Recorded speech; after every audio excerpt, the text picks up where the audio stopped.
Alright, what is up, PV family? It's your boy PV. Crick got back at it again with another video. Today I've got a little bit different for everybody. So if you didn't know, this past weekend I judged the Tennessee event that happened, and while I was there I had an idea. I thought that since I was, I'm a judge and I'm helping out people during the tournament, I thought I would just kind of compile rulings that, came up multiple times, or rulings that I thought were, worth addressing so that everybody can have, just a better idea of how the game works a little bit. Obviously, if you're a top end player, you won't really need these, but if you're a newer player, I think that this would help you out a lot if you stick through and watch this, just so you can understand a little bit better how the game works. So I don't have too many.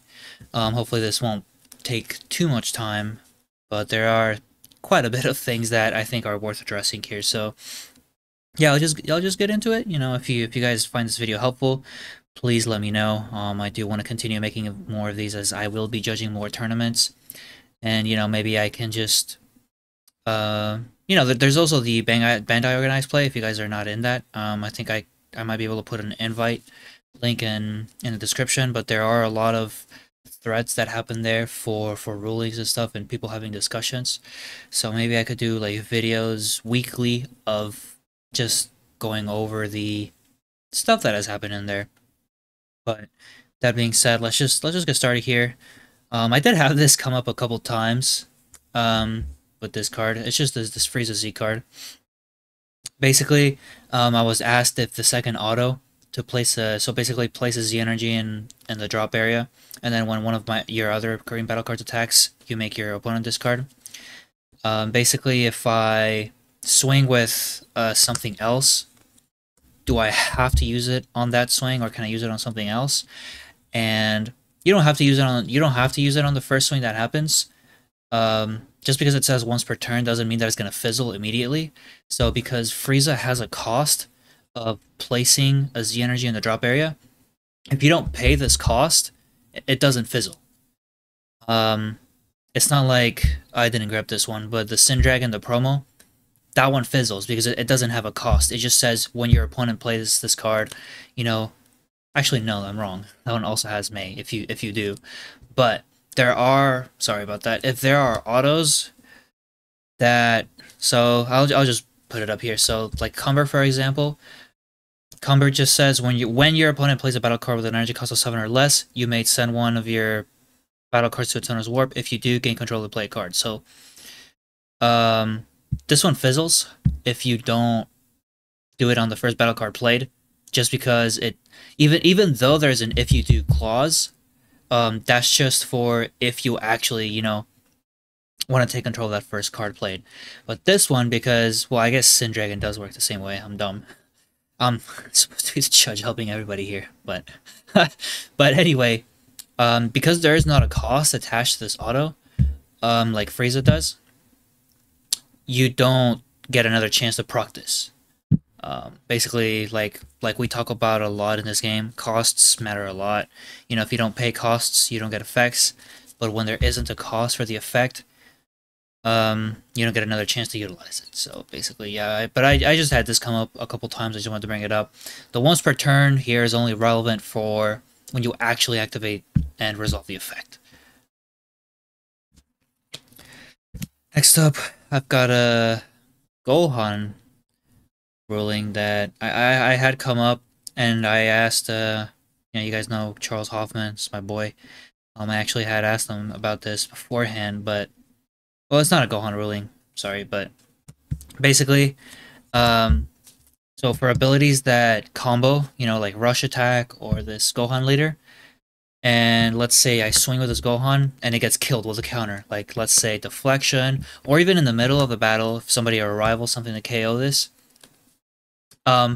you still get to, so if, let's say that this Goku is a combo from the drop. If it gets, okay, first of all, if it gets killed on counter, let's say I swing and somebody plays Goku's Kamehameha Deflection, for example, and this card gets killed, you still get to activate and resolve this auto. So if this Goku's in your drop, you still get to activate your auto on your leader, combo on nothing, basically. bottom 1, draw 2, and then you still also get to Z-charge this. Again, and another thing, I'm not gonna be like pulling out specifically the rules for everything to make 100% sense, because honestly, the rules sometimes make things even more confusing if you try to understand them from the rules perspective.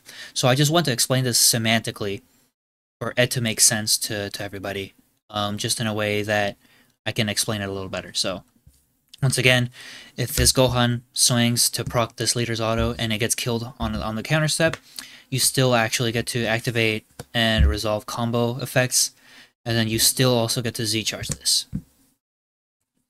Same thing if it gets killed during the battle where the combo is already, like, you know, you've already done everything. You still, if this gets killed in the middle, basically what the rules say is that you skip to the end battle step, which means that you get to Z-charge this. So that was not too confusing, so I will mention that. Hopefully that makes sense. As always, if you have any confusion, my DMs are always open. I had somebody, you know, local, been hitting me up for a lot of rulings, and you know, people are like, "Oh, I hope I'm not annoying you," blah blah blah. Like, you know, it doesn't. You know, just shoot me a message. It helps me stay fresh. You know, I want to always make sure I'm judging correctly, right? So, even if it's the same things, if I have to rule things a lot, then that helps me out because it helps me stay fresh. Now, coming up, here is BMS. So, BMS is a wacky one. This came up several times. Let's say your opponent has BMS on the board. If you don't know what BMS does, is if you play something 15k or less with a non-keyword skill, you have to discard 2. Now, Hyperbolic Tank Chamber is a non-keyword skill, right? Activate main, you play something from under it. Now, this Goku, when it comes into play, it is 14k, but it does gain 10k power off of his auto, so it would go to 24. However, you still discard 2 for BMS, because when it comes into play, it is 14k. This is not like Koitsukai. So Koitsukai, I should have brought that one out too. So Koitsukai, if you know what it does, you pay 1, you remove it from the game from your drop area, and you can cycle 2 cards basically, but it imposes a blanket effect where if I play something 20k or less, I have to warp 2 cards from hand. In that instance, Goku will not make me warp 2 cards from my hand because he gains the power, 10k, he goes to 24k, and then Koitsukai checks it after that fact because it's a blanket effect. It's like, yeah, I'll just call it a blanket effect like that. It's not like BMS where he has like an auto that procs when you play something. So if you play this against Koitsukai, you're fine because it gains power. If you play this against BMS though, you will have to discard 2 because when it comes into play, this triggers because it's 15k or less and it's a non-keyword skill. Now, if you play something that has Servant though, like this Majin Vegeta, you don't have to discard 2 even though he's 15k base, because Servant is a permanent keyword skill. So as soon as this guy comes down into play, he's 25k, which is over the 15k threshold, meaning you don't have to discard for BMS if you are the Majin player. Yeah, so this one came up several times actually.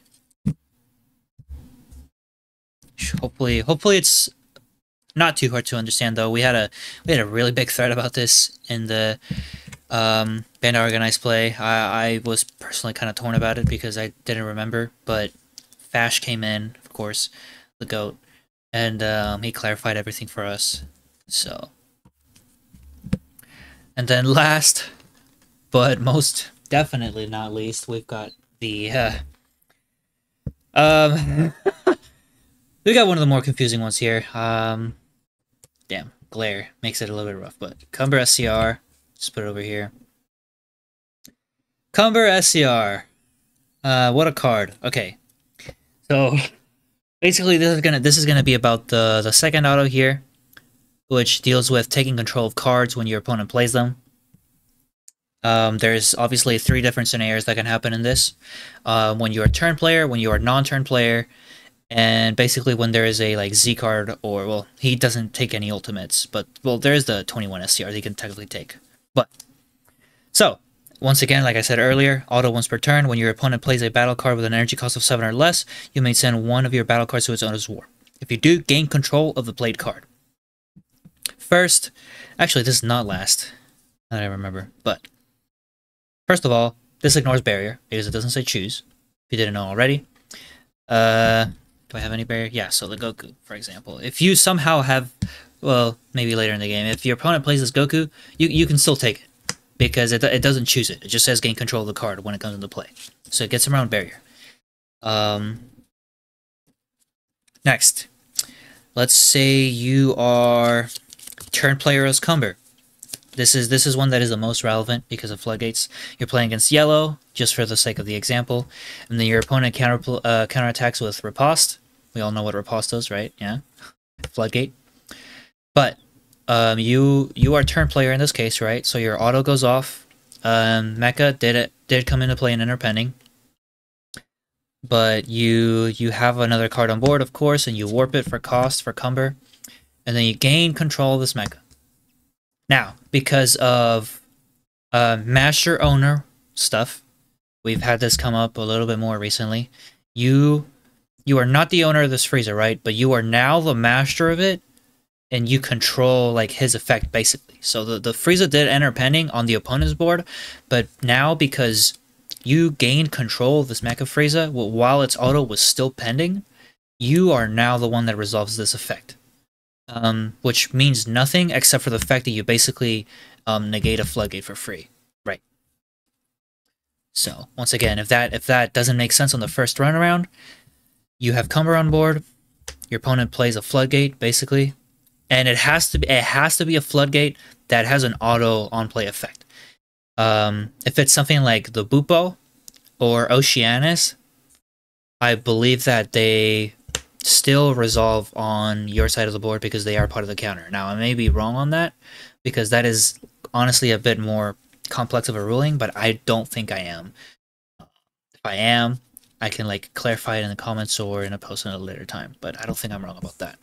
But anyway, once again, the auto enters pending on the opponent's board. You gain control of Mecha Frieza. Now you are the master of this skill. So you get to resolve this. Now, if you're non-turn player, let's say your opponent plays this Goku and Vegeta on board. It's not a great example, but it has an auto on-play effect. It's their turn. More or less the same thing, except for the fact that your opponent, of course, because of turn player priority, of course, they get to resolve their effect. So this will trigger, and they can take a life and resolve the effect, and then the card will go to your board. So if you are not turn player, your opponent still gets their auto place. And then the last example is for Z cards. So this Z card has an auto on play. Just like we've said before, Cumber can take it. However, because this is a Z card, when it attempts to go to another board, basically when ultimates or Z cards leave your board specifically, they get removed from game instead, right? So in this case, this gets removed from game, and then you get to resolve your effect. So this is relevant because let's say it's later in the game. You're playing like an Ender 21 deck or something, and you play the 2-drop, and then now it's the Cumber player's turn, right? And then you play this guy from under the 2-drop. So obviously, because turn player has priority here, right? Cumber will get to do the take control effect before this gets to resolve, right? But because this is a Z card and it gets removed from game instead, the 21 player will still get this effect, right? Because this card never goes to the opponent's board, okay? So basically, this effect will still go off in the opponent's board because Z cards specifically, and ultimates, but again, I think only the 21 will get affected by that. These cards specifically get removed from game instead of going to the opponent's board, so the auto still gets to resolve on the board that this happened in. That makes sense. Hopefully it does. I know that these are a little bit confusing, but I'll just go quickly all over them at the end again. And then the very last one that I forgot about is, it's just about Repost.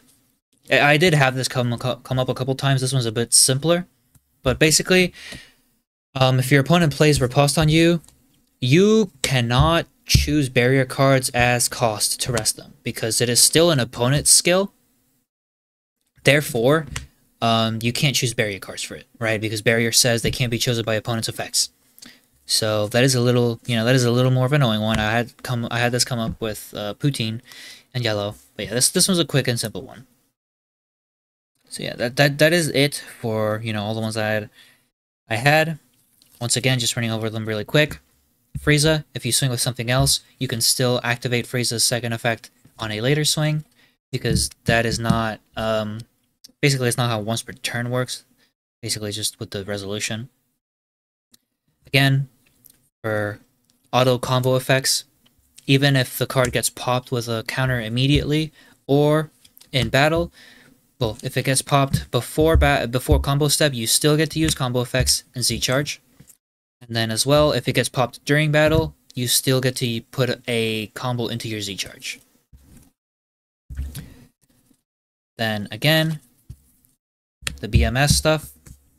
If you are under BMS and you place something with an auto that gives it power after the effect, you will still have to discard 2. But if you play something with Servant, specifically that gains power instantly on play, you do not have to discard. Okay. And then last, well, not last again, but so Cumber. Once again, if you are turn player, as the Cumber player, you get to take your opponent's effects, right? If you are not turn player, you do not get to take their effects. And if you would take an effect from a Z card, you won't, because the Z card gets removed from game, so it still gets to resolve on the opponent's board. And then once again, you cannot rest barrier cards for Repost's cost. So that was not too quick, but I just want to be clear and as concise as I can about it. Hopefully this video will help some of you. I know that this game's rules are a bit complicated at times, and I know some people that complain about it adamantly, but they are very useful to know. Hopefully I can start making some more content like this. Maybe I can get some of the judges to, help me out with this content. But once again, my channel is focused around, helping everybody as much as I can. Obviously, I want everybody to enjoy the game as much as possible and understand it as much as possible. So anything I can do to help everyone get to that point, I will do my best to. So once again, I hope this helped. If you did enjoy the video, please let me know in the comments. Please leave a like. Consider supporting the channel for more of this content. And with that being said, that is it, guys. Please take care. Have a good day.